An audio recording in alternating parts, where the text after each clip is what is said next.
Assalamualaikum warahmatullahi wabarakatuh. Salam sejahtera untuk kita semua.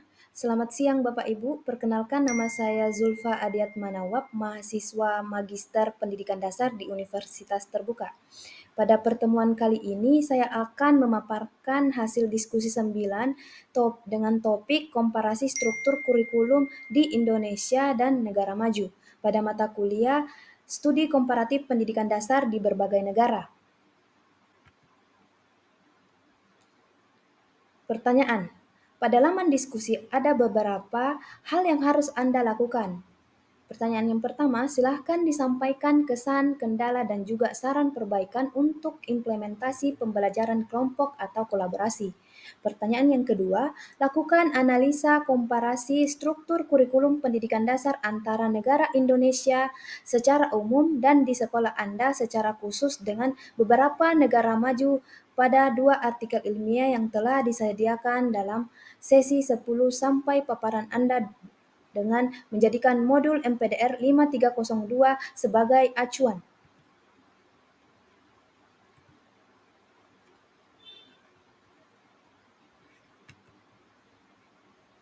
Jawaban yang pertama, kesan. Pembelajaran kelompok atau kolaboratif memberikan dampak positif bagi proses belajar mengajar di kelas. Kegiatan ini mendorong siswa untuk lebih aktif bertanggung jawab serta meningkatkan kemampuan komunikasi dan kerjasama. Siswa tidak hanya belajar dari guru, tetapi juga dari teman sebaya melalui diskusi dan tukar ide.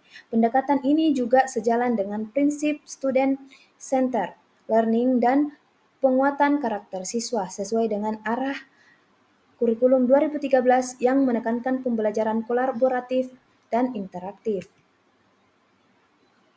Kendala, namun implementasi pembelajaran kolaboratif di sekolah sering menemui beberapa kendala, di antaranya yang pertama itu ketimpangan partisipasi siswa, di mana beberapa siswa aktif sementara yang lain cenderung pasif. Yang kedua, manajemen waktu menjadi tantangan karena diskusi kelompok bisa melebar dan menyita waktu pelajaran.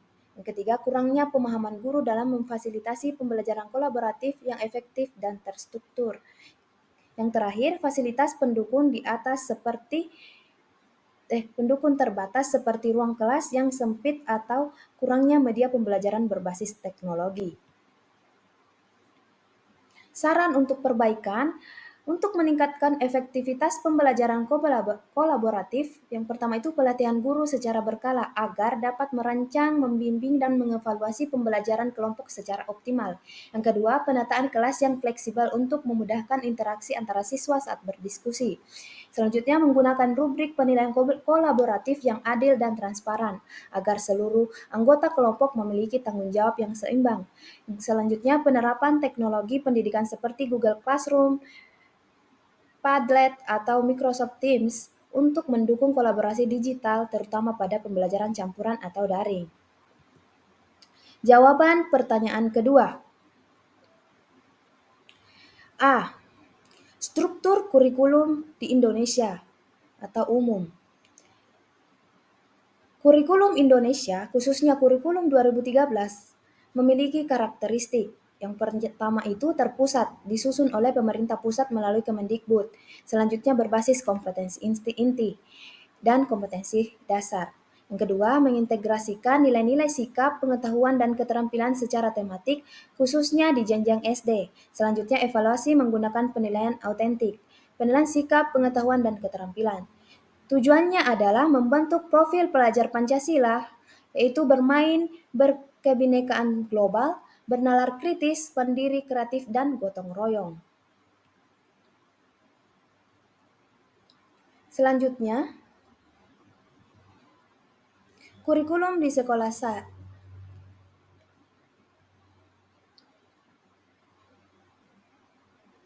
Selanjutnya, namun data Pearce dan Teams menunjukkan bahwa pencapaian siswa masih di bawah rata-rata internasional dalam aspek membaca, matematika, dan sains. Bagian B, kurikulum di sekolah saya, khususnya di SDN nomor 18 Bababulo, sekolah saya menerapkan kurikulum 2013 dengan pendekatan penekanan pada pembelajaran tematik di kelas rendah, dan pendekatan saintifik di kelas tinggi. Beberapa keunggulan dan tantangan. Kekuatan, pendekatan tematik mendorong keterhubungan antar mata pelajaran dan membuat pembelajaran lebih bermakna. Kelemahannya, keterbatasan waktu dan padatnya kompetensi dasar membuat pembelajaran kurang mendalam. Guru juga masih banyak yang menafsirkan pendekatan saintifik secara kaku dan administratif.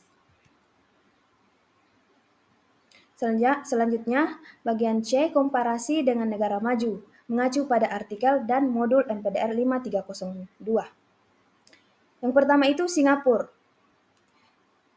Yang pertama, struktur kurikulum terpusat dan akademik kuat, fokus pada penguasaan literasi, sains, dan matematika. Selanjutnya, evaluasi berbasis kompetensi dan performa.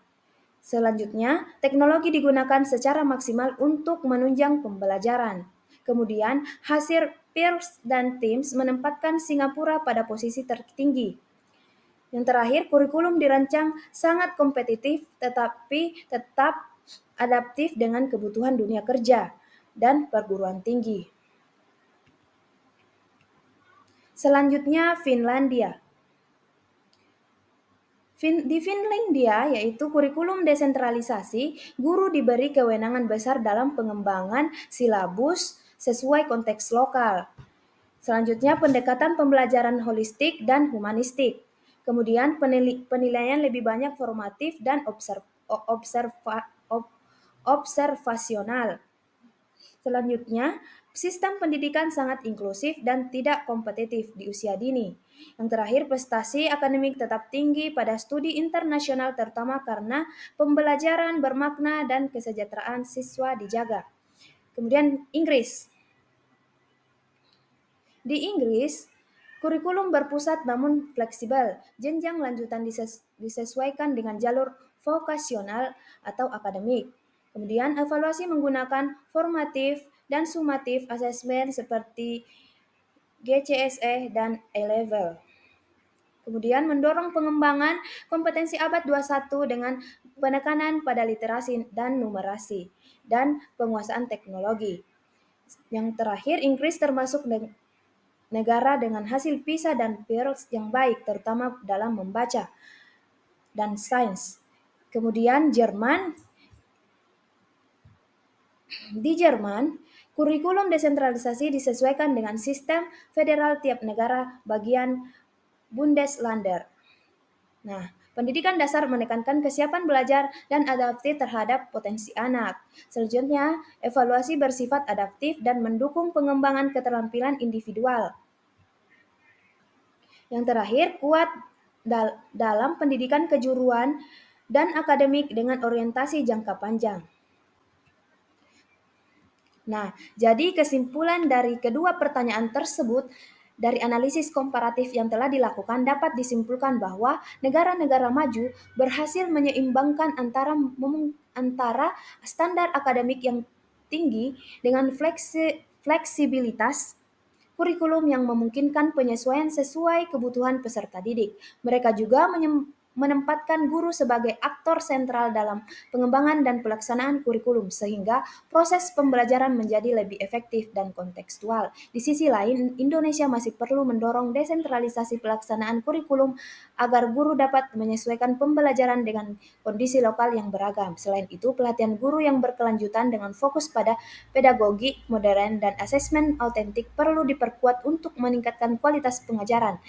Integrasi teknologi dalam proses pembelajaran juga penting untuk memperkuat penguasaan literasi digital dan numerasi siswa. Dengan demikian, penyederhanaan kurikulum sangat diperlukan agar isi pembelajaran tidak hanya padat, tetapi juga bermakna dan aplikatif, sehingga dapat meningkatkan relevansi dan efektivitas pendidikan dasar di Indonesia.